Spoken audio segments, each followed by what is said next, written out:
My daughter-in-law got a promotion. She took the whole family out to a restaurant to celebrate, but she didn't invite me. Hours later, I received her text message. Remember to heat up the leftovers in the fridge. Don't let them go to waste. I simply replied, okay. Then, I quietly packed my bags and left. That night, when they returned, laughing and a little drunk from the celebration, they opened the door, and what they saw inside left them completely frozen.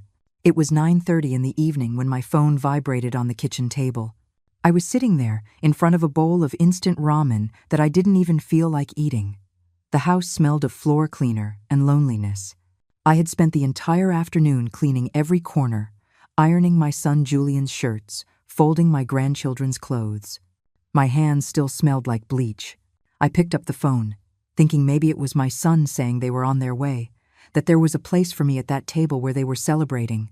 But no, it was a message from Victoria, my daughter-in-law. Remember to heat up the leftovers in the fridge. Don't let them go to waste. I read those words once, twice, 3 times. I felt something inside my chest crack in silence, like when a porcelain cup falls to the floor but makes no sound until it's already broken. It wasn't just the message. It was the tone, the hidden mockery behind each word. It was knowing that while I ate alone in this house I helped pay for, they were toasting with glasses of wine at the Summit Grill, that place where the cheapest dish costs $45. I opened Instagram. I shouldn't have, but I did. There were the photos. My son in his white shirt that I had ironed myself that morning. Victoria in a tight red dress, smiling as if she owned the world. My grandchildren eating fried shrimp while making funny faces at the camera. My sister-in-law, my brother-in-law, even Victoria's mother was there. Everyone but me. The caption read, "Celebrating my queen's promotion. Regional manager at 34 years old. Here's to the women who never stop climbing." 237 likes in 20 minutes. I closed the app. I left the phone on the table. I looked at my cooling soup. And then, something strange happened. I didn't cry. I didn't scream. I didn't break anything. A cold calm washed over me completely, as if my body knew something my mind was still processing. I got up slowly. I walked to my room. And I opened the closet. Because what they didn't know, what no one at that table full of laughter and toasts could imagine, is that I had been preparing for this moment for months. And this time, I wasn't going to heat up their leftovers. This time, I was going to disappear. And when they came back that night, drunk on wine and arrogance, what they would find behind that door would make them tremble. But for you to understand why I made that decision, I need to tell you how I got here. How a 68-year-old woman who gave everything for her family ended up being treated like the maid who doesn't get paid. And if you want to know how this story ends, subscribe to the channel because what comes next will change the way you see family relationships forever. Let me take you back 3 years, to the day I lost everything and gave away what I had left, not knowing I was signing my own sentence. 3 years and 4 months ago, I buried my husband, Arthur, pancreatic cancer. It took him in 6 months, so fast I barely had time to say goodbye. I was left alone in our house, a charming craftsman in a quiet neighborhood with tree-lined streets, the house where we raised Julian, where we celebrated every birthday, every Christmas. But after the funeral, the silence became unbearable. Every corner screamed his absence. Julian came to visit me 2 weeks later. He had Victoria on his arm, and that smile I knew since he was a boy, the smile he used when he wanted to ask me for something. "Mom," he said while sipping coffee in the kitchen, "Victoria and I are looking for a house. We want something bigger for the kids, but the prices are impossible." Victoria nodded, caressing her mug with those perfectly painted coral nails. "The down payment for the house we want is $75,000. We've been saving for a year, but we only have half." They didn't need to say more. "How much do you need?" I asked. Julian looked down. "If you sold this house, Mom, you could come live with us. You wouldn't be alone. The kids adore you. That way we all win." Victoria smiled. "It would be perfect, Eleanor. You help us with the kids. We take care of you. Like a real family." That word, family. I signed the sale papers 3 weeks later. The Craftsman house, with its high ceilings and 42 years of memories, sold for $450,000. I gave Julian $75,000 for the down payment. The rest I put in a savings account, thinking it was my safety net. What I didn't do, and this is what weighs on me most to this day, was put my name on the deed of the new house. Julian told me it wasn't necessary, that the house belonged to all of us. Why complicate the paperwork? And I, like a fool, trusted him. The house was in a gated community in the suburbs, with a security booth at the entrance. 3 bedrooms, 2.5 bathrooms, a 2-car garage. Nice, modern, cold. The first few months were tolerable. I would get up at 5 in the morning. I'd make the coffee just how Julian likes it, strong with a hint of cinnamon. I'd make breakfast, pancakes, scrambled eggs with bacon. I'd wake my grandchildren, Leo, who was 9, and Mia, who was 6. I'd comb their hair, pack their lunches, and see them off at the school bus stop. Victoria would rush out at 7:30, always impeccable in her tailored suits and her French perfume, which cost $200 a bottle. She wouldn't even look at me on her way out. Julian would leave half an hour later. Sometimes he'd give me a kiss on the forehead. Sometimes he'd just say, "Thanks, Mom," without looking at me. And I would stay there, clearing plates, washing clothes, mopping floors that never seemed clean enough for Victoria. Because every afternoon when she returned, she would inspect. She'd run her finger over the shelves looking for dust. She'd open the refrigerator and frown if something wasn't in its exact place. She'd check the bathrooms as if she were a health inspector. "Eleanor, the mirrors have spots." "Eleanor, Leo's clothes aren't ironed properly." "Eleanor, why did you use so much detergent? It's more expensive." Never Eleanor. Never Mrs. Eleanor, as my friends called me. Just mother-in-law, as if it were a job title, not a name. The children loved me. That was real. Leo would hug me when he got home from school. Mia would fall asleep on my lap while I read her stories. But every time Victoria saw us together, her face would harden. One day, Mia told me, "Grandma, I love you more than Mommy," right in front of Victoria. That night, I heard shouting from their bedroom. "Your mother is spoiling my children, Julian. She gives them everything they ask for. She coddles them, fills their heads with nonsense. She's my mom, Victoria. Leave her alone. Your mom?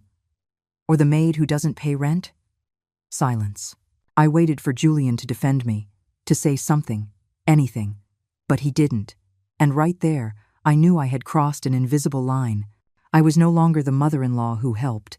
I was the burden they tolerated. The months passed, and the humiliations became more subtle but more constant. Victoria would organize family dinners and forget to tell me until the last minute.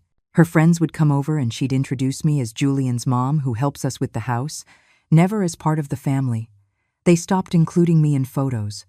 At Christmas, when they took the family picture in front of the tree, Victoria asked me to take it. "You have a steadier hand, Eleanor." I stood behind the camera while they smiled like a Christmas card. That photo ended up framed in the living room. I don't appear anywhere in this house. It's as if I'm a ghost. And the worst part is, I started to feel that way, invisible, disposable, as if my only value was to keep the house running while they lived their perfect lives. But all that humiliation accumulated over 3 years, was nothing compared to what would happen that March night, the night I received that message about the leftovers in the fridge, because that night, something inside me woke up, and there was no turning back. It all started that Thursday morning, when Victoria came down the stairs, practically floating. She was wearing her pearl gray suit, the one she reserved for important meetings, and a smile that lit up her entire face. "I got it," she shouted as Julian came down behind her, tying his tie. "What happened, Mommy?" Mia asked from the table, her mouth full of pancakes. "I got promoted, my love. Your mommy is the new regional director of operations, the youngest in the company's history." Julian hugged her and lifted her off the ground. "I knew you'd do it. I knew that position was yours. I was by the stove, flipping pancakes." "Congratulations, Victoria," I said sincerely, because no matter how tense things were, I didn't wish her ill. She barely glanced at me. "Thanks," and she continued hugging Julian.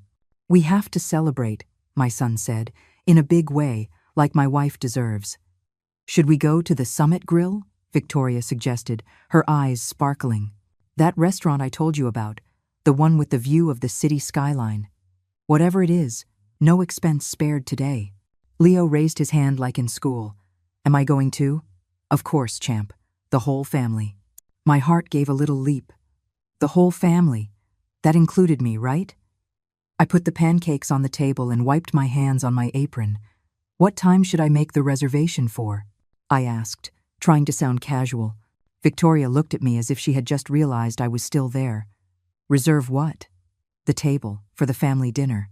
There was an uncomfortable silence. Julian cleared his throat. Victoria exchanged a look with him, one of those looks that speak without words. Oh no, Eleanor, Victoria said with a smile that didn't reach her eyes. It's an intimate dinner, you know, just us. The kids, my mom who's coming in from out of state. Immediate family. Immediate family. Those words stabbed my chest like shards of glass. I understand, I said, and went back to the stove, even though there was nothing left to flip. Besides, Victoria continued, spreading butter on her toast, someone has to stay with the house, right? We can't just leave it empty. And you cook so well, I'm sure you'll make yourself something delicious.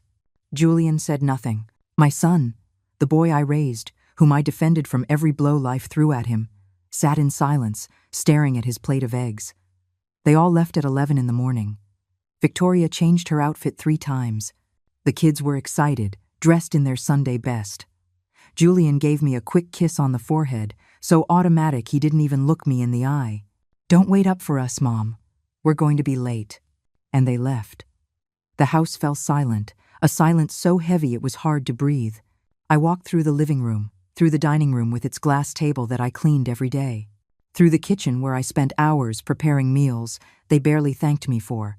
Everything was spotless, everything was in order, and I was completely alone. I made myself a cup of instant ramen, the kind they sell in packs of 3 for $2. I sat at the kitchen table, not in the dining room. The help doesn't eat in the dining room, and that's what I was now, right? The help. But the help who paid $75,000 for the privilege of working for free. At 7 in the evening, I opened Instagram. I don't know why I did it. Maybe I needed to confirm what I already knew. Maybe I'm a masochist. There they were. The first photo. Victoria, radiant in her red dress, holding a glass of sparkling wine. Thanks to everyone for joining me on this special day. The second photo. My grandchildren with huge plates of fried shrimp and French fries. Leo had sauce on his chin. Mia was making a victory sign with her fingers. The third photo. The whole table. I counted 9 people. Julian, Victoria, the kids, Victoria's mom, her sister, her brother-in-law, and 2 other people I didn't recognize. Friends, probably. 9 people celebrating, laughing, toasting, while I was eating instant ramen in a kitchen I helped pay for. I looked at the comments. 184 in the first hour. Congratulations, Queen. You deserve it. Cheers to successful women. What a beautiful family. No one asked about me. No one noticed someone was missing, because I had already been invisible for a long time. I closed the app, washed my bowl, dried the table, and then my phone vibrated. Victoria's message. Remember to heat up the leftovers in the fridge. Don't let them go to waste. I read those words and something inside me died, but at the same time, something else woke up. I opened the refrigerator. There they were. A half-eaten rotisserie chicken from the day before yesterday, rice from Monday, vegetables that I had bought and cooked. Leftovers. That's what I deserved, according to them. Their leftovers. Their contempt wrapped in polite words. I closed the refrigerator. I took a deep breath and wrote my reply. Okay, 2 letters. Nothing more. But in those 2 letters was a decision that had been taking shape in my head for months. Since the first time Victoria treated me like a servant. Since Julian stopped defending me. Since I understood that I had given my entire life for a family that no longer saw me as part of it. I went up to my room, opened the closet, and took out the suitcase. Because what they didn't know, what they would never imagine while they toasted with $100 bottles of wine, is that I had been preparing for this moment for 6 months. 6 months of saving documents, recording conversations, taking photographs, building a case. Because it turns out that this invisible mother-in-law, this unpaid servant, this 68-year-old woman they treated like a dish rag, held the deed to the house. and she had never, ever, transferred it to Julian's name. This house was mine. Legally, completely, mine. And they were about to find out in the worst way possible. I took the large suitcase out of the closet, the one Arthur and I used for our last trip to Santa Fe. It still had the hotel tag stuck to the corner. I put it on the bed and began to fill it with my clothes, my shoes, the photographs of my husband that I kept on the nightstand. But before folding the first blouse, I stopped. Because this couldn't just be a tantrum. It couldn't be a dramatic exit that would end with me begging to come back in a week. This had to be final, calculated, just. I walked to the back of the closet and moved the shoeboxes I never use. Behind them, wrapped in a plastic bag, was my old sewing box. The one my mother gave me when I got married. I opened it and took out what I had hidden there for months. A hardcover, spiral-bound notebook. In that notebook was everything. Every dollar I invested in this house from the day we moved in. Every receipt, every proof of payment. 3 years of my life documented in the shaky handwriting of a woman who sensed she would one day need it. I turned the pages slowly. August 2022. Down payment for the house. $75,000. September 2022. New refrigerator. $1,890. Washer and dryer. $2,450. October 2022. Living room set. Because Victoria said the one they brought from their apartment was too old. $3,200. November 2022. Repair of the burst pipe. $870. The list went on and on and on. 55-inch television for the living room. $2,200. New mattresses for the bedrooms. $3,800. The renovation of the master bathroom that Victoria urgently wanted. $6,500. And then there were the monthly expenses. Because Julian only paid $700 a month. That's what he could afford on his salary. But the actual mortgage was $2,200 a month. Who put in the other $1,500? I did. Every month. Without fail. For 3 years.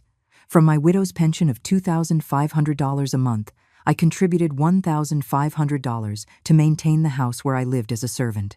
I did the math quickly on the last page of my notebook. Down payment and initial furniture. $94,730. Monthly mortgage contributions. 36 months times $1,500. $54,000. Repairs, improvements, and extra expenses. $18,950. Total invested. $167,680. $167,680. Almost everything I received from the sale of my house. Everything Arthur and I built over 42 years of marriage. Invested in a house where they treated me worse than a stranger. But the most important thing, what gave me the real power, was hidden at the bottom of the sewing box. I reached in and pulled out a yellowish manila envelope. Inside was the original deed to the house. I opened it with trembling hands. There it was, in the notary's script, clear as day. Property located at 847 Jurist Circuit, Northwood Estates. Owner, Eleanor Mendoza. My name, only my name. When we bought the house, the lawyer explained that since I put down the entire down payment, it was safest to put everything in my name first.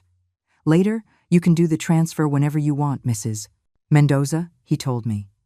But this way, you're protected if anything happens. Julian agreed. It's better this way, Mom. Safer for you. And then we never did the transfer. He would ask me about it occasionally in the first few months. We need to go to the lawyer's office, Mom, to change the deed. But there was always something more urgent. We always put it off, until he stopped asking. And I, consciously or unconsciously, never reminded him. Now I understood why. Some part of me, the part that survived 42 years of marriage, that raised a son while Arthur worked 12-hour days, that part knew I needed protection. That part saved me. I put the deed back in the envelope. But I didn't put it in the suitcase yet. First, I took out my phone and dialed a number I had saved for months. Hello? A young professional voice answered. Kate, It's your Aunt Eleanor. Aunt Eleanor, what a surprise. How are you? Kate was my niece, my younger sister's daughter, a lawyer specializing in family law. 38 years old, 2 kids, a recent divorce that made her fierce in the courtroom. I need your help, I said. It's urgent. Can you come over early tomorrow? There was a pause. Aunt Eleanor, are you okay? Your voice sounds strange. I'm perfect. For the first time in 3 years, I'm perfect. But I need your help with a legal matter. About my house. Your house? I thought you lived with Julian and Victoria. Exactly. That's why I'm calling. I heard Kate grab a pen and paper. Tell me everything. I explained the situation in 15 minutes. The down payment, the deed, the payments, the humiliation, the message about the leftovers. When I finished, Kate let out a low whistle. Aunt Eleanor, are you telling me that house is completely in your name and they don't know it? That's right. And you have proof of everything you've invested? Every receipt, every transfer, everything. Oh my God, I heard Kate typing on her computer. Aunt Eleanor, this is legal gold. You have a solid case, rock solid. What can I do? Whatever you want. You can evict them. You can charge them retroactive rent. You can sell the house. Legally, they are your tenants without a lease. They have no rights to the property. I felt a smile form on my face. Not a happy smile, a smile of justice. Tomorrow at 8 in the morning, I'll be at your office. I'll be waiting, Aunt Eleanor, and bring all the papers, deeds, receipts, proof, everything. I hung up and took a deep breath. Then I dialed another number. Hello? A male voice answered, hoarse with sleep. Mr. Peterson, it's Eleanor Mendoza. I'm sorry to call so late. Mrs. Eleanor, what happened? Are you all right? Mr. Peterson was our family lawyer, a notary for 30 years. He was the one who handled Arthur's will and the deed for this house. I need you to review some documents tomorrow about the house in Northwood. Did something happen? Let's just say I'm going to assert my rights. I heard Mr. Peterson shift in his chair. Are Julian and his wife giving you trouble? You could say that. Oh, Mrs. Eleanor, I warned you not to transfer the house until you were sure. I know, Mr. Peterson. And you were right. That's why I'm calling. I need your advice. Tomorrow at 10 in my office. And bring everything. I'll be there. I hung up and dialed the last number. This one was the hardest. Eleanor? My friend Carol answered. What are you doing up at this hour? Carol and I had known each other for 40 years. We were neighbors in my old neighborhood. Our sons grew up together. She was widowed 2 years before I was. Carol, is the room you were going to rent still available? The one upstairs? Yes. Why? Can I move in tomorrow? Silence. What happened, honey? And then, for the first time all night, my voice broke. I can't do it anymore, Carol. I can't keep being invisible in my own house. You come tomorrow, Carol said in a firm voice. Whenever you need, I'll be waiting for you. I hung up the phone. And then, yes, I allowed myself to cry, but I didn't cry from sadness. I cried from relief. Because after 3 years of humiliation, I was finally going to get my dignity back. And they, all of them toasting with expensive wines while I ate leftovers, were about to learn the hardest lesson of their lives. It was 10:15 at night. I still had time. According to the Instagram stories, they were on dessert. A chocolate lava cake with raspberries that cost $20 a slice. I figured they'd get home after midnight, maybe 1 in the morning. I had 3 hours. Maybe 4 if they kept toasting. I went back to my room and really started packing, but not all my clothes. Just the essentials, what was truly mine. Because I had learned something important in these 3 years. They had gotten used to the idea that everything that was mine was also theirs. The quilt my mother made me, the silver locket Arthur bought me in Santa Fe, my wedding photographs, the books I had collected over the years, my Italian coffee maker I brought from my old house. Every object I put in the suitcase was a piece of my reclaimed identity. But there was something more important to pack. I opened my dresser drawer and took out a small digital recorder I had bought downtown 6 months ago. It cost $40 at an electronics store. The best investment I'd made in years.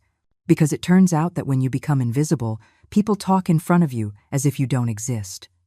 I connected the recorder to my old laptop and started copying the files to a USB drive. File 1. October 15th, 2024. Victoria's voice on the phone with her sister.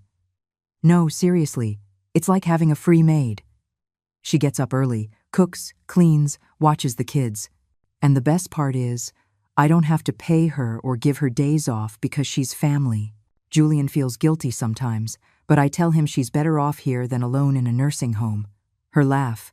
I remembered that laugh perfectly. File 2, November 23rd, 2024. A conversation between Victoria and Julian in the bedroom. I was cleaning the bathroom. Your mom is getting really annoying, Julian. She wants to have an opinion on everything. How I raise my kids. What I buy at the grocery store. She's my mom, Victoria. She just wants to help. Helping is getting in the way. And every time the kids listen to her more than me, my blood boils. Mia told me the other day that Grandma cooks better than I do. Do you realize what that means? Victoria, please.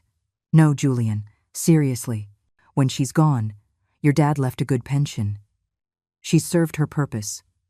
Maybe it's time for her to find her own space. A small apartment or a nice retirement community. I can't just kick her out. She's my mother. You don't have to kick her out.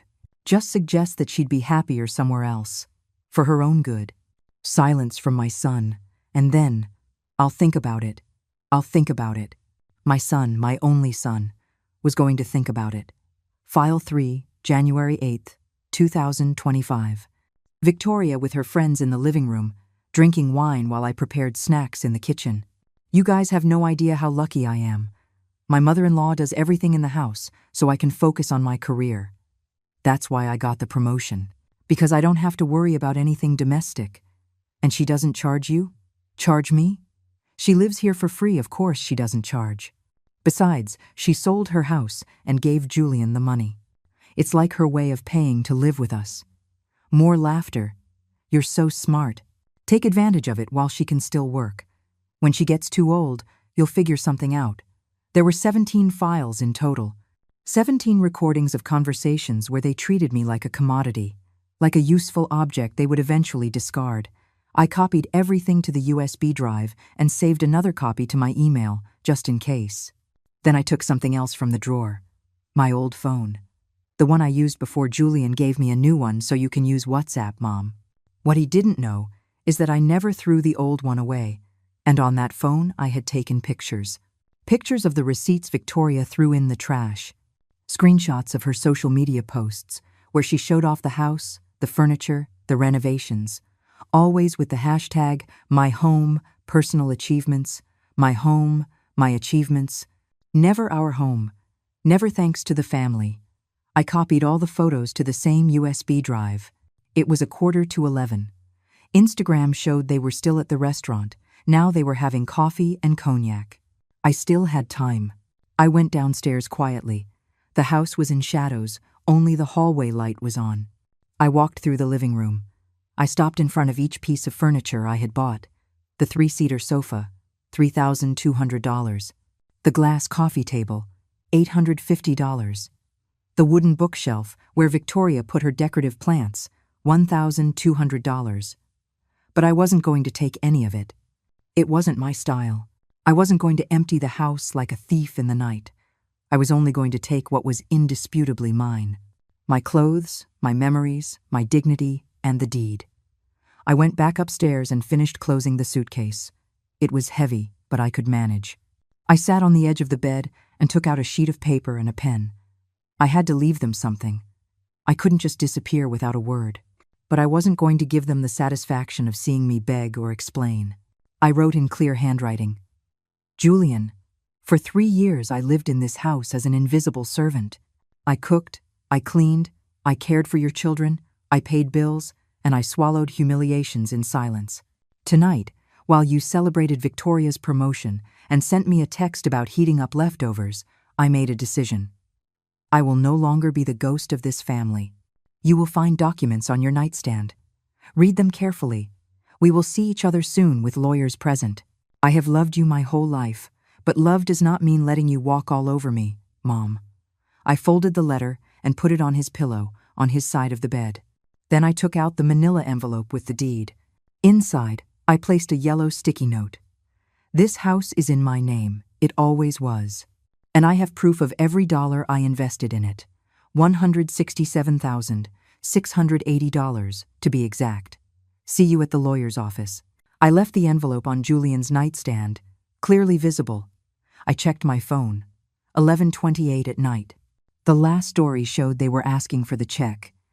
It was time to go. I carried the suitcase down carefully. My 68-year-old legs protested, but they held up. At the front door, I paused. I took one last look at this house I helped build. At the floors I mopped 1,000 times. At the walls I painted when we moved in. At the kitchen where I prepared thousands of meals that no one thanked me for. I didn't feel sadness. I felt freedom. I locked the door. And for the first time in 3 years, I didn't leave the key in the deadbolt on the inside. I took it with me. After all, it was my house. I called an Uber from the corner. The driver, a man in his 50s, helped me with the suitcase. "Long trip, ma'am?" he asked as he pulled away. I looked out the window at the house receding into the darkness. "No," I replied. "It's a journey back. Back to myself." As the car moved through the empty suburban streets, I imagined the scene to come. Julian, Victoria, the kids, all entering the house, their cheeks flushed from wine and laughter, turning on the lights, calling for me to tell them about the wonderful dinner they had, and finding silence. Going upstairs, confused, opening my bedroom door, empty, entering their bedroom, seeing the envelope, reading the letter, and understanding everything. I smiled in the darkness of the car. Tonight, they would return laughing to a house they thought was theirs, and I would sleep peacefully for the first time in 3 years. At my friend Carol's house, knowing that I had finally found my voice, tomorrow, the legal war would begin. But tonight was just for me, to celebrate that the invisible servant had woken up, and she had fangs. I wasn't there when they arrived, but Leo told me everything 3 days later, when he came looking for me, crying, at Carol's house. Let me reconstruct that night as my grandson narrated it to me, with tears streaming down his cheeks. It was 1:23 in the morning when Julian's car entered the gated community. The security guard waved them through. The guard later told me they were laughing loudly, with music blasting. Victoria was leaning on Julian's shoulder. She had had 3 glasses of red wine, 2 of champagne, and a shot of tequila, with which they made a final toast. Julian wasn't sober either. He'd had 2 double whiskeys and several beers. The kids were asleep in the back seat. They parked the car. Victoria almost tripped getting out, laughing at her high heels. Julian caught her by the waist, playing around, kissing her neck. "Regional director," he whispered. "My wife, the director. And you, husband of the year?" She replied, hanging on his arm. They walked up the porch steps. Julian fumbled for the keys in his pocket, swaying a little. "Shh," Victoria said between laughs. "Don't wake up your mom." "Let her sleep," Julian replied. "She deserves it after looking after the house all night." They opened the door. Everything was dark. Only the upstairs hallway light was on, just as I always left it so they wouldn't trip. "Mom?" Julian called as he entered. His voice was slurred. Silence. Victoria turned on the living room light, and then they saw it. The living room was different. Not empty, but different. The Persian rug I had brought from my old house was gone. The one my mother bought on a trip to Santa Fe 50 years ago. The embroidered cushions on the sofa were missing. The ones I had embroidered myself over months. The paintings on the walls were gone. My paintings. Landscapes of New Mexico that Arthur gave me on our anniversaries. "What?" Victoria frowned. "Did your mom move things around?" Julian walked to the kitchen. He flicked on the light. The Italian coffee maker was gone. The ceramic mugs I collected, also gone. The apron that always hung on the hook next to the fridge had disappeared. "Mom," he called, louder this time. "Where are you?" They went upstairs. Leo told me that's when the alcohol started to wear off. My door was ajar. Julian pushed it open. He turned on the light. The bed was made. Perfectly made. just as I always left it, but empty. The closet was open, empty of my clothes. Only the hangers remained. The nightstand was bare of my books, my glasses, my rosary, as if I had never existed in that room. "What the hell?" Victoria muttered behind him. Julian ran to the bathroom. My toothbrush wasn't there. My face cream, my comb, my cheap rose-scented perfume, all gone. He went back to the room. And that's when he saw it. Their bed. On his pillow, a folded letter. He grabbed it with trembling hands. He unfolded it. Victoria read over his shoulder. Leo told me his father's face changed as he read. From confusion to disbelief. From disbelief to horror. "What does it say?" Victoria asked. "Is she gone? Did your mom leave?" But Julian didn't answer. He had seen the manila envelope on his nightstand. He opened it with clumsy fingers. He pulled out the deed to the house, and he read the name written there in official notary script. "No," he whispered. "No, no, no. What is it?" Victoria snatched the papers from him. Her eyes scanned the document. Once. Twice. And then she turned pale. This can't be real. "The house is in her name," Julian said in a hollow voice. "The whole house. It was always in her name. But you paid the down payment. You told me that." "She paid the down payment." Julian dropped onto the bed. "She sold her house. $75,000. I didn't have anything. It all came from her." Victoria took the yellow sticky note that was attached to the deed. $167,680 to be exact. 167,000? Victoria swayed. "Are you telling me your mom invested over $150,000 in this house? And we never did the transfer?" "Oh my God, Victoria. We never transferred the title." The silence that followed was deafening. Leo told me he woke up to shouting. He came downstairs, rubbing his eyes, and found his parents in the living room, arguing. His mom was screaming. His dad had his head in his hands. This can't be happening. Victoria was pacing like a caged animal. "We lived here for 3 years. 3 years. This is my house. It's her house," Julian said in a dead voice. "Legally, it was always her house. Then you demand she give it to you. She's your mother. She has an obligation to." "An obligation?" Julian looked up. His eyes were red. "Like the obligation we had to treat her with respect? To not exclude her from dinner tonight?" Victoria fell silent. "We left her alone," Julian continued, his voice breaking. "In her own house. We left her to eat leftovers while we spent $200 on wine. Julian, you sent her that message, that damned message about heating up leftovers from the fridge." Victoria's mouth opened. She closed it. She turned even paler. It wasn't with bad intentions. It was just." "What? A joke? Was humiliating her funny to you?" "For the first time in 3 years, my son defended my honor. But it was too late." Leo was crying on the stairs, listening to everything. Mia woke up and started calling for her grandma. "Where's Grandma? I want my grandma." Julian dialed my number. Once. Twice. 5 times. 10 times. I had silenced his contact. He sent messages. "Mom, please, answer. Mom, I'm so sorry. I didn't know. Mom, we can fix this, please. Mom, please don't do this." None received a reply. Because at that moment, I was at Carol's house, drinking chamomile tea with honey, wrapped in a clean blanket that smelled of fabric softener, sleeping the deepest and most peaceful sleep I had had in 3 years. Victoria tried one last card that night. "Let's call a lawyer tomorrow. I'm sure we can challenge this deed. We've lived here for 3 years. That gives us rights? Adverse possession or something." Julian looked at her with a mixture of disgust and disappointment. "You still don't get it. She has everything documented. Every dollar, every receipt. And, worse," he ran his hands over his face. "She's right. We treated her like garbage. I let you treat her like garbage." He stood up and walked to the kids' room. Leo told me his dad hugged him that night and cried. He cried like Leo hadn't seen him cry since Grandpa Arthur died. "I messed everything up," he told his 9-year-old son. I lost Grandma because I was an idiot. That night, none of them slept in the house they thought was theirs, the house that was always mine.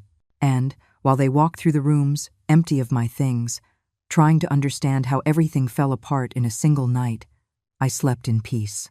Because sometimes silence is the most powerful scream, and sometimes disappearing is the only way to finally be seen. I woke up at 7 in the morning at Carol's house. Natural light streamed through the window. Birds were singing outside. The smell of freshly brewed coffee wafted up from the kitchen. It had been 3 years since I had woken up without a knot in my stomach. I stretched in bed. No one was waiting for me downstairs to demand breakfast. No one would check if I had cleaned the bathroom properly. No one would give me orders disguised as suggestions. I was free. My phone had 32 notifications, 23 missed calls from Julian, 15 WhatsApp messages, 4 from Victoria, 2 from unknown numbers that were probably meddling relatives who had already heard about the scandal. I didn't open any of them. Instead, I opened Facebook, that social network I rarely used, which was full of old contacts, friends from my book club, neighbors from my old town, distant cousins, high school classmates I found years ago. 437 friends who barely saw my posts because I never posted anything, until today. I wrote with trembling fingers.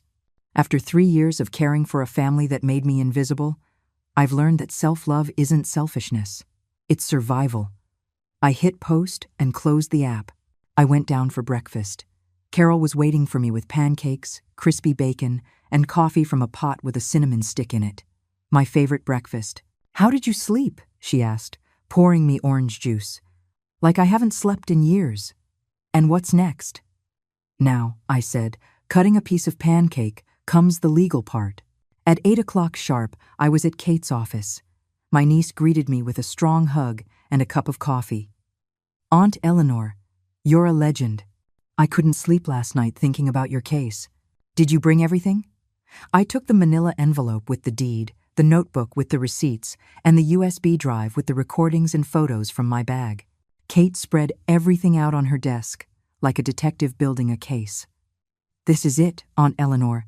This is perfect. You have impeccable documentation." She reviewed each paper with sparkling eyes. Deed in your name, proof of payment, bank transfers, even recordings. She plugged the USB into her computer and listened to a few snippets of the recordings. Her expression changed from professional to indignant. Like having a free maid. When the old woman dies, she's served her purpose. Kate clenched her fists. "Aunt Eleanor, with this, we can do whatever you want. Immediate eviction, back payment of rent, compensation for emotional distress. Tell me what you need, and we'll do it." "I need," I said slowly, "for them to understand what they lost, for them to feel what I felt, and for them to learn that love isn't free when you confuse it with servitude." Kate nodded. "Then, we're going to give them a lesson they won't forget." We spent 3 hours planning the strategy. Lawyers' letters, legal summons, property appraisals, calculations of back rent based on the area's market value. At 11 in the morning, Kate sent the first official document, a legal summons. Mrs. Eleanor Mendoza, the legal owner of the property located at 847 Jurist Circuit, requires the presence of Mr. Julian Torres and Mrs. Victoria Torres at the offices of Notary Hector Peterson on Monday, March 18th at 10 o'clock in the morning to resolve matters of property and occupancy. Attendance is mandatory. Please present official identification. The email was sent at 11:47 in the morning. Meanwhile, my phone wouldn't stop vibrating. Finally, at noon, I checked the messages. From Julian. "Mom, please. We need to talk. This is a misunderstanding. I didn't know the house was in your name. I never meant to disrespect you. The kids are asking for you. Leo is crying. Mia doesn't understand what happened. Mom, you're my mom. We can't end like this." From Victoria. "Eleanor, I think this is all getting out of proportion. If last night's message upset you, I apologize. It was a misunderstanding. Julian is a wreck. The kids are too. Please reconsider. Can't we talk like civilized adults?" I noticed the change in tone. From the bossy mother-in-law to the pleading mother-in-law. But I didn't reply. Instead, I opened Facebook. My post had 243 reactions, 189 comments. I started reading. Eleanor, I had no idea you were going through this. I always saw you as such a strong woman. I'm glad you found your voice. Rosa, my old neighbor. My friend, I've been living with my son and his wife for 2 years. I identify so much with this that you made me cry. Thank you for sharing, Patricia, from the book club. My mom went through something similar. She ended up in the hospital from stress. I wish she'd had your courage. A cousin I hadn't seen in years. This hit me hard. All older women deserve respect, not scraps. Guadalupe, a childhood friend. And so it went. Comment after comment from women sharing their own stories. Women living with their children, being treated as unpaid caregivers. Women who had lost their homes, their savings, their dignity. My small post had become a refuge for silenced voices. At 3 p.m, my sister called. Eleanor, what's going on? Julian called me crying. He says you left the house. I left my house, I corrected. Where I was living as a housekeeper. But he's your son, it's family. Family doesn't humiliate, Connie. Family doesn't make you feel invisible. Family doesn't send you mocking texts about heating up leftovers while they celebrate without you. Silence on the other end. They did that? I told her everything, every detail of the last 3 years. When I finished, my sister was crying. Forgive me, she said. I thought you were okay there. I thought it was a good arrangement. Everyone thought that. Because I smiled and didn't complain. But smiling doesn't mean you're happy. At 5 p.m, my brother-in-law, Connie's husband, called Julian. He didn't answer. He left him a message that Julian later showed me. Nephew, you made a grave mistake. Your mother is a woman of honor, and you treated her like a doormat. Now you pay the consequences and learn your lesson. The cracks were starting to show. The family, which always assumes the children are right, was beginning to question. At 7 p.m, Carol's phone rang. It was the next-door neighbor from my old house. Mrs. Eleanor, I just wanted to tell you that everyone in the neighborhood knows what happened. And you are absolutely right. I saw you every day taking out the trash, washing their car, buying their groceries, and they never even said thank you.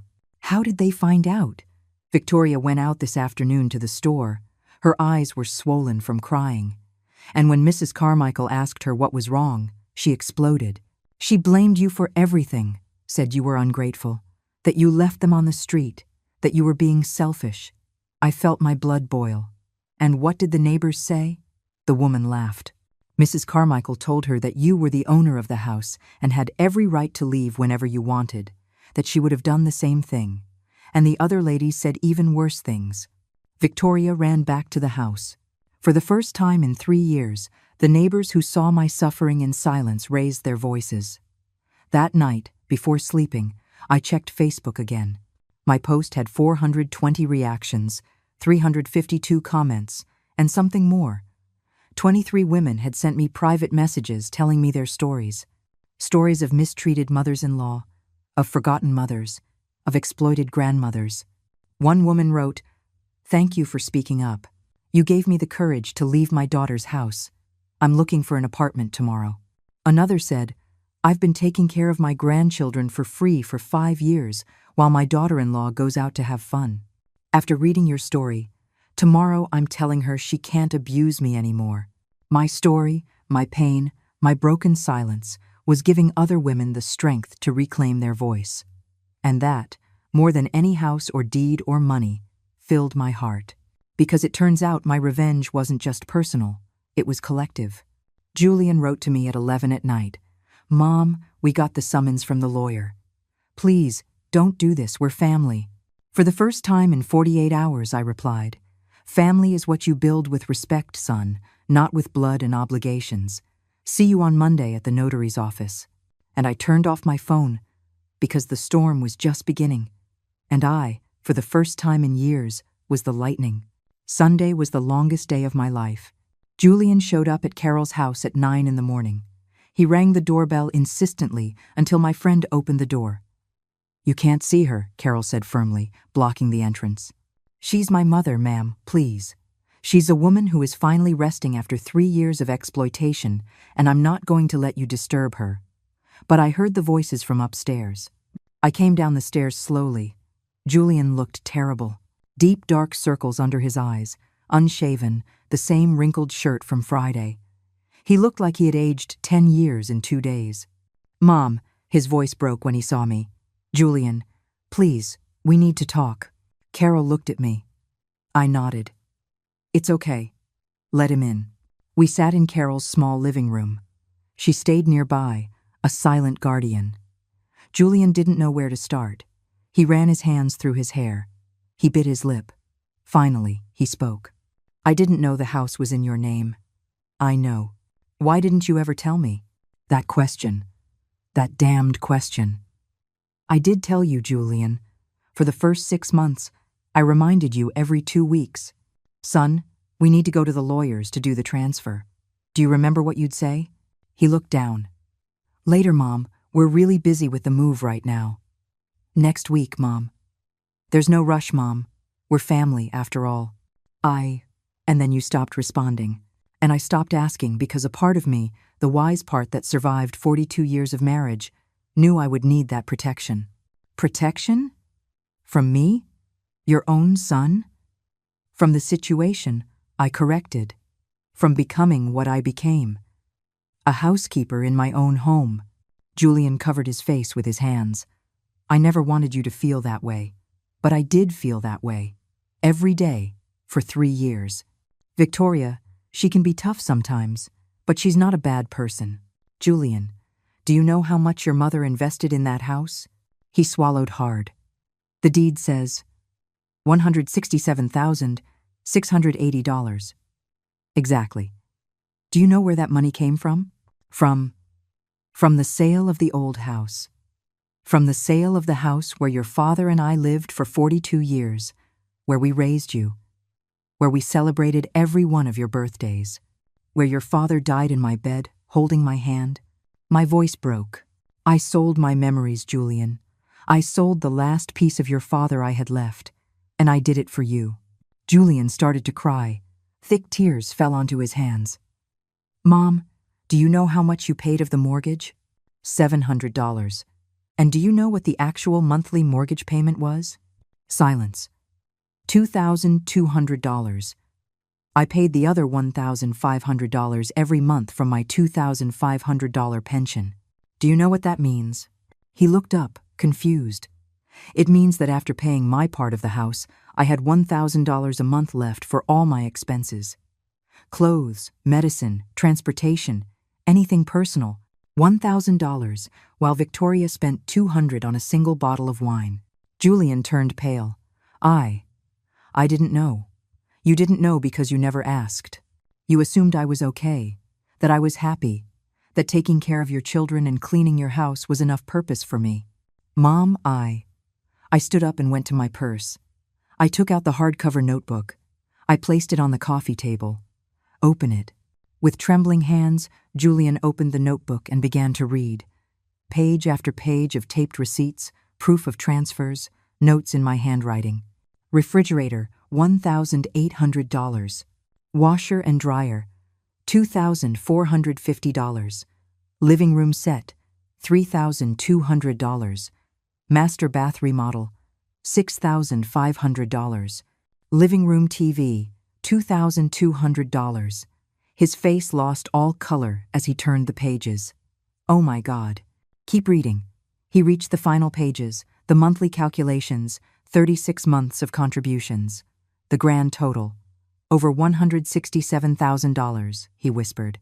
And that's not counting, I added coldly. The 3 meals a day I cooked, the cleaning, caring for your children, the laundry, the ironing. If we put a price on all that work at the rate of a live-in housekeeper, that's another $100,000, approximately.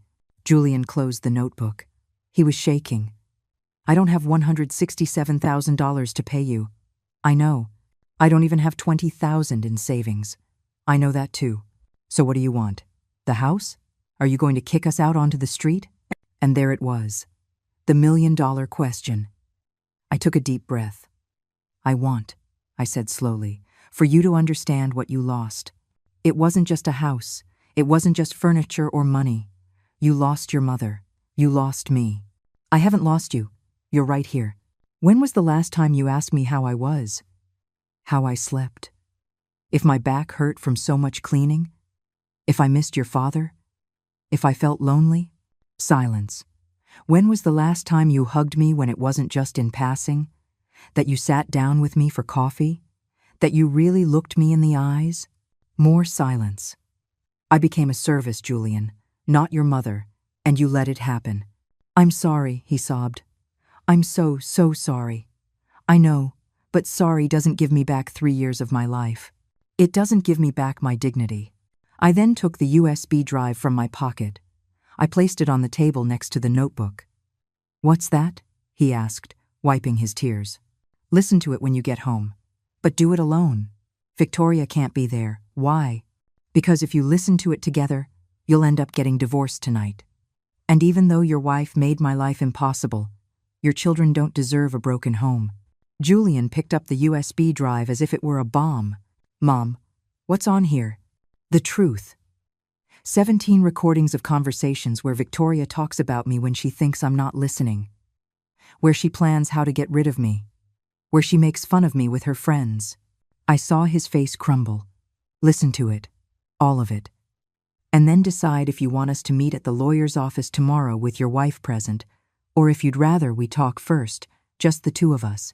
He stood up, swaying a little. He grabbed the USB drive and the notebook. Mom, Monday at 10 o'clock sharp, Julian. At Mr. Peterson's office, you decide who comes with you. He walked to the door. He paused with his hand on the knob. Is there anything I can do to fix this? Yes, I said. You can learn, you can change, and you can teach your children that elderly people are not furniture, that your mother was not a servant, that love and respect are not optional in a family. He left without another word. Carol sat next to me and held me while I cried. Did you do the right thing? She asked softly. I don't know, but I did what was necessary. That afternoon, Leo came to Carol's house alone. He rang the doorbell, and when I opened it, he threw himself into my arms, crying. Grandma, I miss you so much. I held him tight, breathing in the smell of his hair. My grandson. My darling grandson, who was not to blame for any of this. I miss you too, my love. Why did you leave? I knelt down to be at his eye level. Because sometimes, when someone treats you badly for a long time, you have to walk away to remind them that you're important. But we didn't treat you badly. I know, sweetie. You love me. But your parents forgot how to treat me well. Dad is really sad and Mom won't stop crying. I know. Are you coming back? I looked into his eyes, those 9-year-old eyes full of confusion and innocence. I don't know, Leo. But what I do know is that I love you and that none of this is your fault. Do you understand? He nodded, wiping his tears with the cuff of his sweater. We spent 2 hours together. We ate cookies. I read him a story. We played dominoes like we used to. When Julian came to pick him up, my son's face was devastated. Did you listen to it? I asked from the doorway. He nodded without speaking. All of it? He nodded again. Then I'll see you tomorrow. I didn't sleep well that night because I knew the next day would define everything. Because tomorrow, in that lawyer's office, it wouldn't just be the fate of a house being decided. It would be decided if a broken family could heal, or if some fractures are too deep to be repaired. On Monday at 9:30 in the morning, I arrived at Mr. Peterson's office. Kate accompanied me, her leather briefcase full of documents. She looked like a lawyer from a movie. Black tailored suit, heels, hair up in a perfect bun. Ready, Aunt Eleanor? She asked as we climbed the stairs of the old colonial building downtown. Ready. Mr. Peterson received us in his office with high ceilings and antique mahogany furniture. It smelled of old books and coffee. Mrs. Eleanor, he greeted me with a fatherly hug. I'm so sorry things came to this. Me too. But here we are. We sat down. The clock read 9:47. At 9:52, we heard footsteps on the stairs. The door opened. Julian entered first. He was wearing a gray suit, dark tie, as if he were going to a funeral. His eyes were sunken, red from lack of sleep, and behind him walked Victoria. But not the confident, arrogant Victoria of before. This Victoria was wearing a conservative navy blue dress, no cleavage, no stilettos, flat shoes, little makeup, her hair pulled back in a simple ponytail. She looked like a scolded child. She saw me, and immediately looked away. Interesting. Good morning, Julian said in a hoarse voice. Good morning, I replied. They sat on the other side of the table, with Mr. Peterson at the head. Kate took documents out of her briefcase with precise, professional movements. All right, Mr. Peterson. Peterson began, putting on his glasses. We are here to resolve a situation of property and occupancy. Mrs. Eleanor is the legal owner of the property located at. We know, Victoria interrupted. Her voice was tense. We already know everything. Kate raised an eyebrow. Oh, you do? Do you know that my client has invested $167,680 in that property? Yes. And that you, technically, have been living there without a lease agreement for 3 years? Victoria clenched her fists in her lap. Yes. And that my client has the legal right to request immediate eviction, collect back rent, and sue for emotional distress? At that, Victoria looked up. Her eyes were shining with unshed tears. Yes. We know. We know everything. The silence that followed was thick. Julian cleared his throat. Mom, I listened to the recordings. All of them? All of them. His voice broke. All 17. It took me 4 hours, and each one destroyed me a little more. Victoria closed her eyes. I didn't know, Julian continued, looking directly at me. I had no idea the things Victoria said about you behind my back. Julian, Victoria murmured. No, he cut her off, with a harshness I had never heard from him. You're not going to minimize this. Not now. He turned back to me. Mom, I heard how she talked about you with her friends, how she made fun of you, how she planned. God. He ran his hands over his face. How she planned to convince me to send you to a nursing home when you were no longer useful. Victoria sobbed. No, I didn't mean it. It was frustration. It didn't mean. You didn't mean it? Julian's voice rose.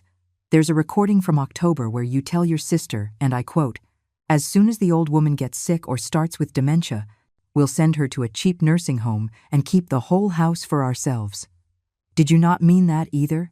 Victoria's face fell apart. Kate, smelling blood in the water, took out her laptop. Would you like to listen to the recordings here, in the presence of the notary? I have certified copies. No, Victoria said quickly. That's not necessary.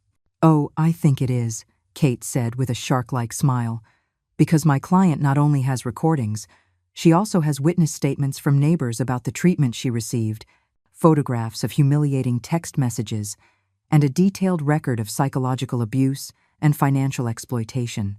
Victoria turned completely pale. Financial exploitation, Kate repeated, is a crime, especially when it involves senior citizens. We could not only win the house, Mrs. Torres, we could take this to criminal court. No, Victoria shot up.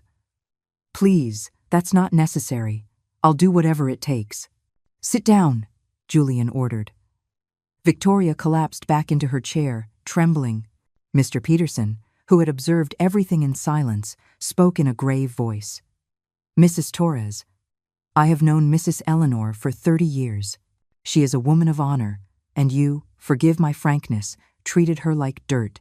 Victoria buried her face in her hands. I know, she moaned. I know, and I'm sorry. I'm so sorry. You're sorry? I finally asked. My voice came out colder than I expected. Are you sorry for humiliating me? Or are you sorry you got caught? She looked up. Mascara was streaked down her cheeks. I'm sorry for both. She took a shaky breath. I'm sorry I was cruel. I'm sorry I treated you like a servant. And I'm sorry I was exposed like this, because it forced me to see the monster I became. That surprised me. I expected excuses, justifications, not self-criticism. Victoria continued, wiping her tears with trembling hands. I grew up poor, Eleanor. Very poor. My mother worked as a maid her whole life. And when I managed to get out of that poverty, when I got my career and my position, I think I became the very thing I hated most. The employers who treated my mother badly. Her voice broke completely. And the worst part is I did it to you. The woman who helped us get a house, who took care of my children, who gave me a home. I was the worst version of myself with you. Julian looked at her with a mixture of pain and disappointment. Why? He asked. Why did you treat her like that if you knew how your own mother felt? Because I was scared, Victoria admitted between sobs.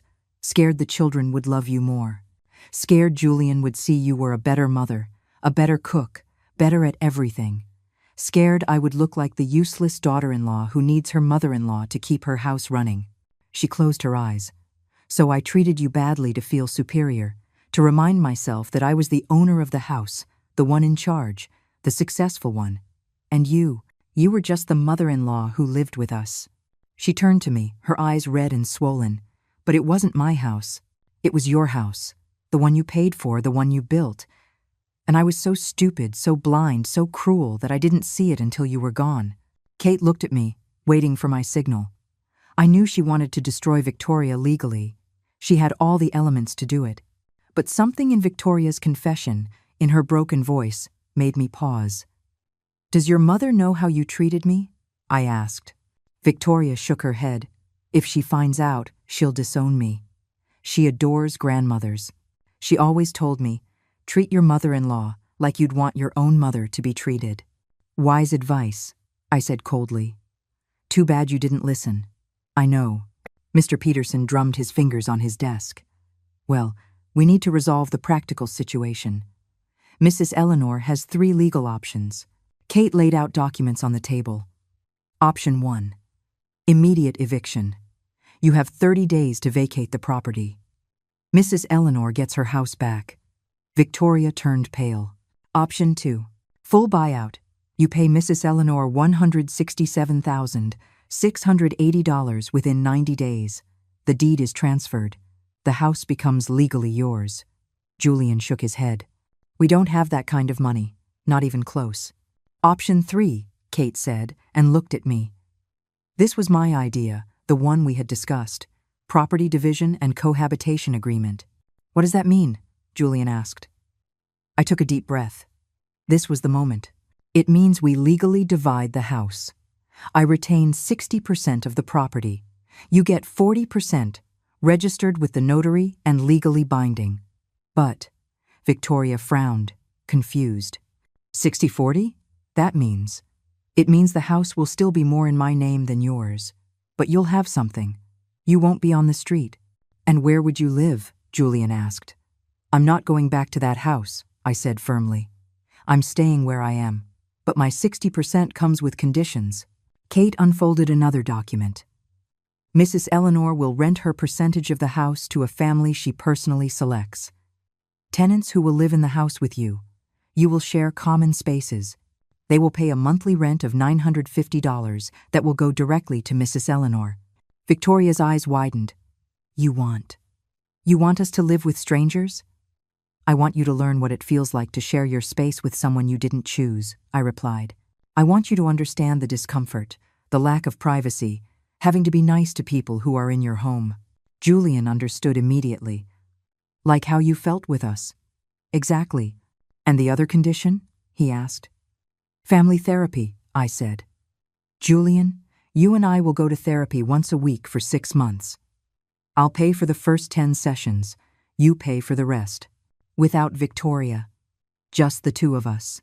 My son had tears in his eyes. You would do that? After everything? You'd still want to fix our relationship? You're my son, I said, my voice trembling. You made terrible mistakes, you failed me, but you're my son. And I'm not going to give up on you without trying. Julian stood up, walked around the table, and knelt in front of me. Forgive me, Mom. Please forgive me. I hugged him and cried with him. Victoria watched from her chair, destroyed. And me? She asked in a small voice. Is there anything I can do to earn your forgiveness? I looked at her directly. You can start by treating the tenants I'm putting in your house well. You can start by valuing what you have, and you can start by teaching my grandchildren that respect is not optional." She nodded, wiping her tears. "I will. I promise." Mr. Peterson prepared the documents. Property division, 60/40. A lease agreement for my portion. Protection clauses. All legal, all sealed. When we left that office 2 hours later, I was free. And them? They had a lesson that would last for years, because sometimes justice isn't about destruction. Sometimes it's about making you live with the consequences of your actions, every single day. 2 weeks after that meeting at the lawyer's office, I was sitting in a coffee shop with Teresa Campos, a 52-year-old widowed elementary school teacher. She had 2 children, Michael, 14, and Andrea, 11. She had been looking for a place to live for 3 years after her husband died in a car accident, and she had to sell their condo to pay medical debts. "Mrs. Eleanor," Teresa said with hopeful eyes, "are you sure you want to rent part of your house to us? With 2 teenagers, we make a lot of noise." "I'm completely sure," I replied, sipping my coffee. "And please, call me Eleanor." I explained the situation. The whole thing. I didn't lie or omit details. Teresa needed to know what she was getting into. When I finished, she was silent for a long moment. "So," she said finally, "you want my family and me to be your living lesson for your son and daughter-in-law?" I corrected, "for you to have a decent home. And yes, for my family to learn some empathy along the way." Teresa smiled.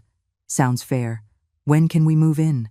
A week later, on April 1st, the moving truck arrived at 847 Jurist Circuit. I went to supervise. It was my right as a co-owner. Victoria opened the door.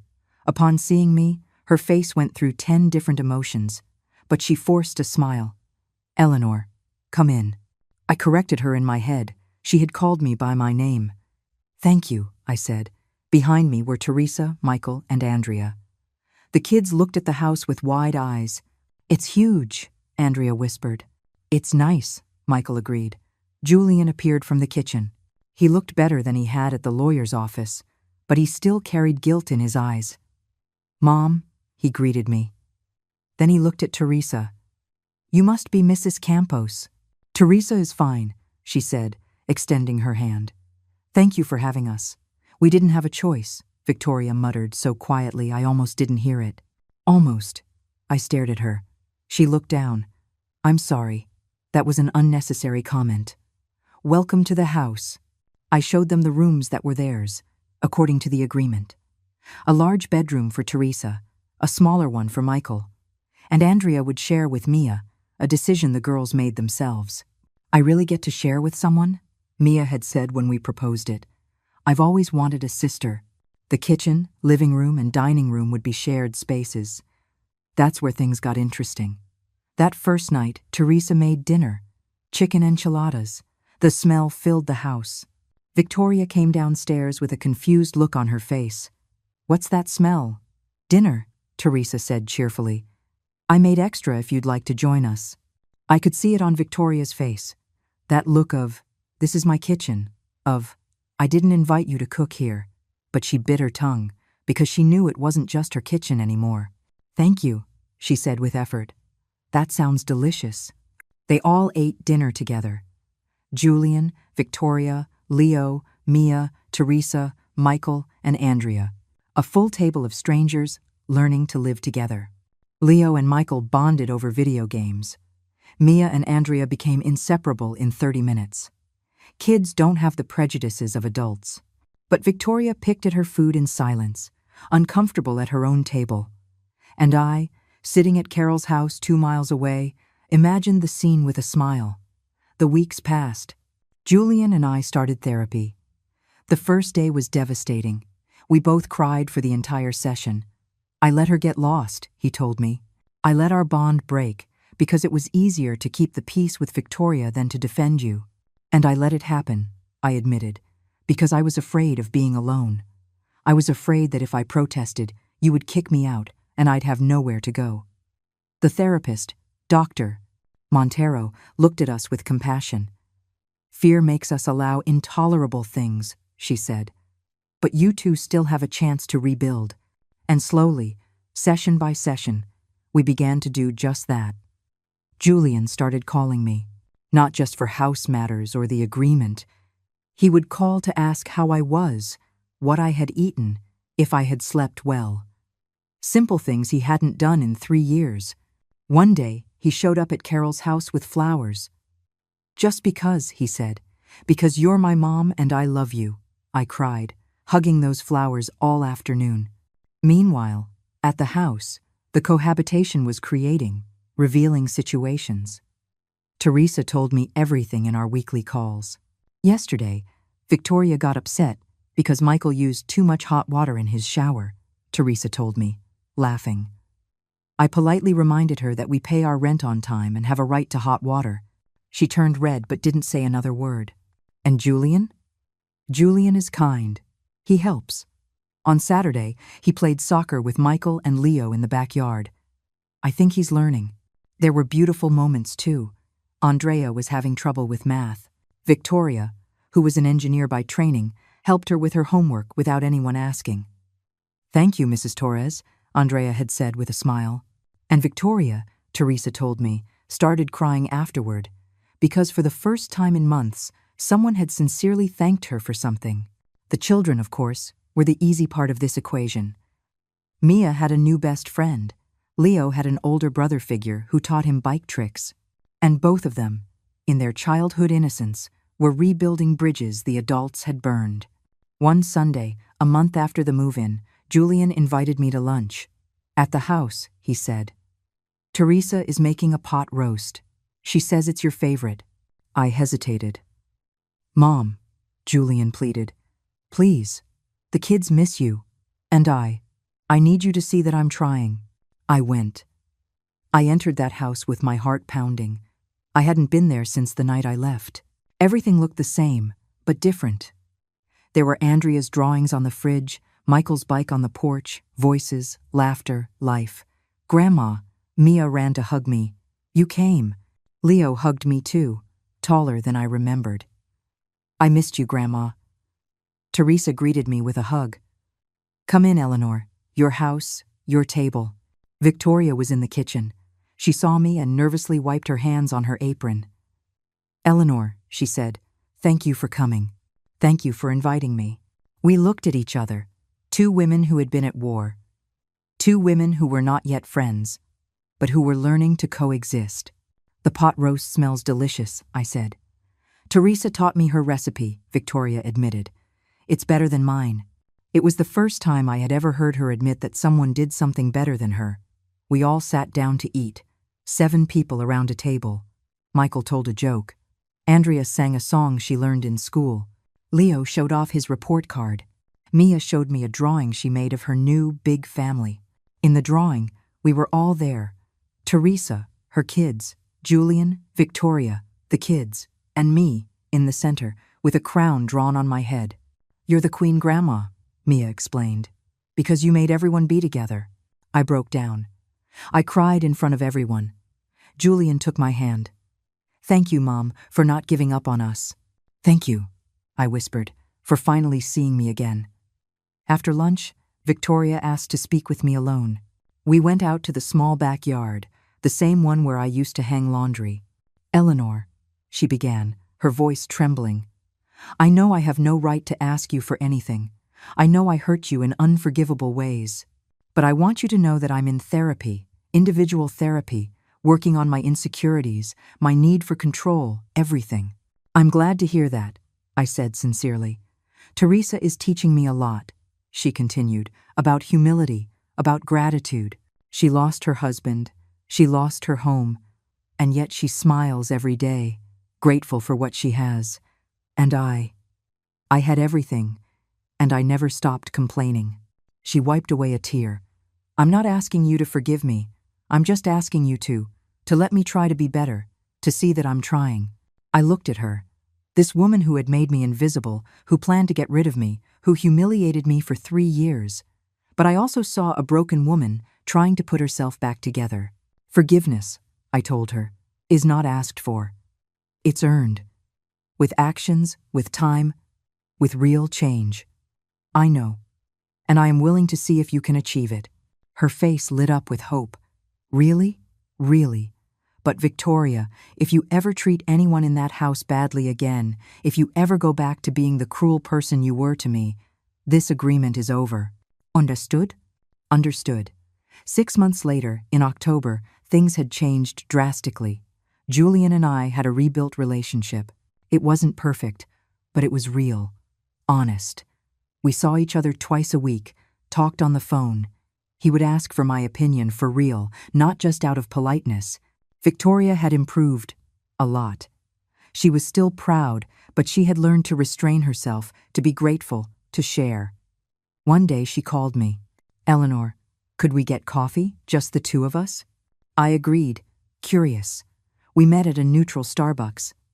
"I want to offer you something," Victoria said, taking papers out of her bag. "I've been saving, and I spoke to the bank. I can get a loan." She slid the papers toward me. "I want to buy your 60% of the house from you over 5 years, with monthly payments of $2,100. It's all calculated here, with fair interest." I was silent, reading. "Why?" I asked. "Because it's the right thing to do," she said simply. "It's your house, your investment, your sacrifice, and we've been living off your generosity for too long." "I thought you wanted to keep the house for free," I said with an ironic smile. "The Victoria from a year ago did," she admitted. "The Victoria of today wants to earn things, wants to pay what she owes, wants to sleep without guilt." I looked at the numbers. It was a fair offer, very fair. And Teresa and her kids? We offered them to stay on as our official tenants if you agree to sell. With a real contract, fair rent, they accepted. The kids are inseparable. And Teresa has become my friend, my external conscience. I smiled. "Okay," I said. "I accept." Victoria exhaled, relieved. "Thank you for giving me this chance, for not destroying us when you could have. I gain nothing by destroying you, Victoria. I gain by seeing my family heal. Today, 1 year and 3 months after that night, I left with my suitcase. I am sitting in my small rented apartment in my old neighborhood.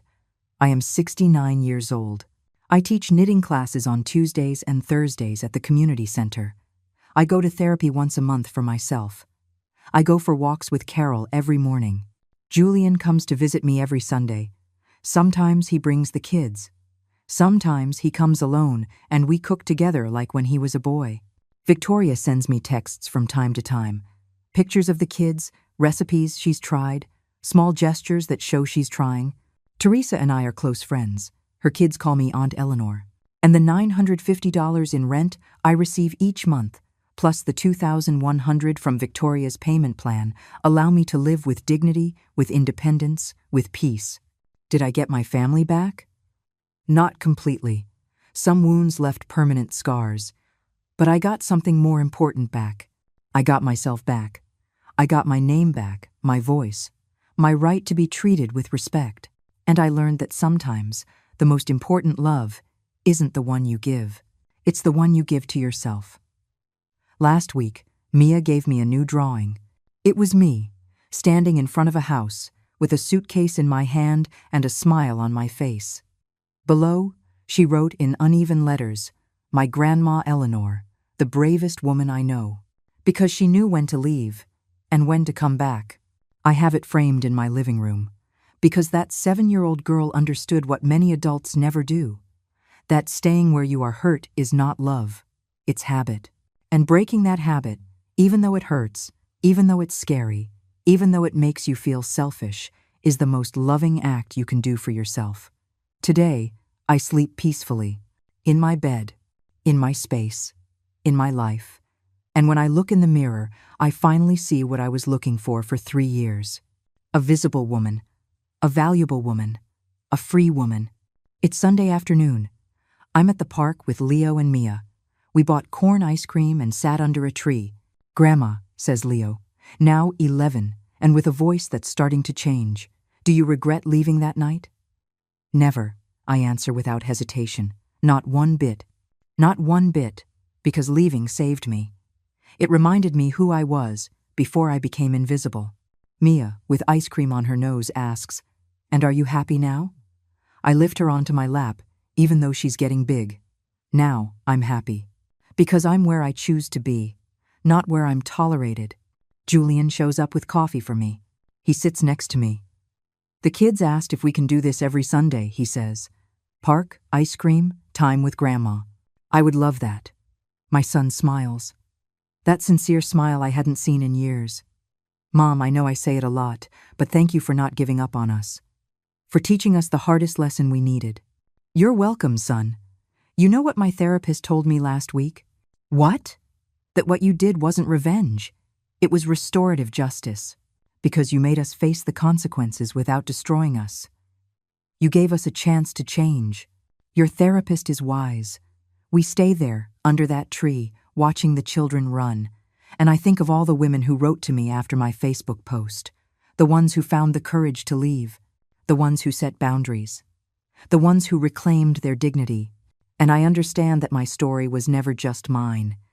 It belonged to all of us. The invisible ones. The exploited ones. The ones who gave everything, hoping for crumbs of respect in return. Because true wealth isn't in what you own. It's in what you don't allow to be taken from you. And I, Eleanor Mendoza, age 69, got my soul back. And no one will ever steal that from me again. If this story touched your heart, if it made you reflect on self-worth, or if you know someone who needs to hear it, leave me a comment. Tell me where you're watching from. And if you've ever had to choose between staying where you were hurt or leaving to save yourself, give this video a like if this story reminded you that it's never too late to reclaim your dignity. And subscribe to the channel, because here we will continue to share real-life stories of brave men and women who chose to respect themselves. Because at the end of the day, the most important lesson is this. Love that doesn't include respect isn't love, it's habit. And habits that hurt you are made to be broken. The end.